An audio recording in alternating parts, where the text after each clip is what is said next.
كيفاش كنحسبوا المسافه بين فرماسيان وفرماسيان؟ خاص ضروري 300 متر. 300 متر الا باقا 300. هي راه كانت قبل، راه كانت واقيلا 500 ونزلوها حتى ل 300.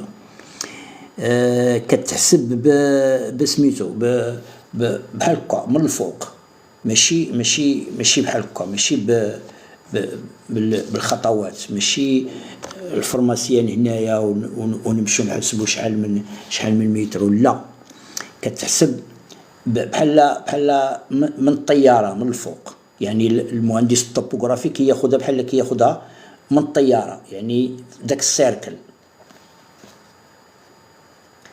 يعني غادا تحسب مازال الساكا والساكا محل ديال الدخان كيتحسب غير بالمترو، يقدر يتحسبها بالمترو. الفرماسيان الصيدليه كتمشي كدير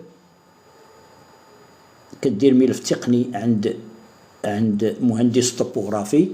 قلت لكم الصيدليه كيدار ليها ملف تقني كدار واحد العبار خاص، كيديروا المهندس الطوبوغرافي، كيخرج بلاباري ديالو وكيدير الاجراءات ديالو بلاباري ديالو، وكيجي المكتب ديالو وكيدير واحد التصاميم خاصه بالصيدليه. واحد التصاميم فيها الدائره اللي فيها دوك كيدير ديك الصيدليه والصيدليات اللي دايرين بها واحد الدائره، يعني بحال كتصور من الفوق الصيدليات اللي دايرين بها وكل وحده بشحال بعيده منها. وإلا كانت شي وحده قريبه داخله لديك الدائره قل من 300 متر ما كتقبلش، ما كتعطاهاش رخصه. كدار واحد الملف وكيدفع العماله، وعاد العماله هو كيمشي السيد كيديه للعماله باش كيوقعوا ليه الموافقه على الصيدليه ديالو. كذلك الساكا محل الدخان، بائع الدخان تا هو كيدير دوسي بحال هذاك. غير الفرق ما بين محل ديال الدخان ومحل ديال الصيدليه، محل ديال الدخان يمكن كيتعبر غير بحال بالصمته،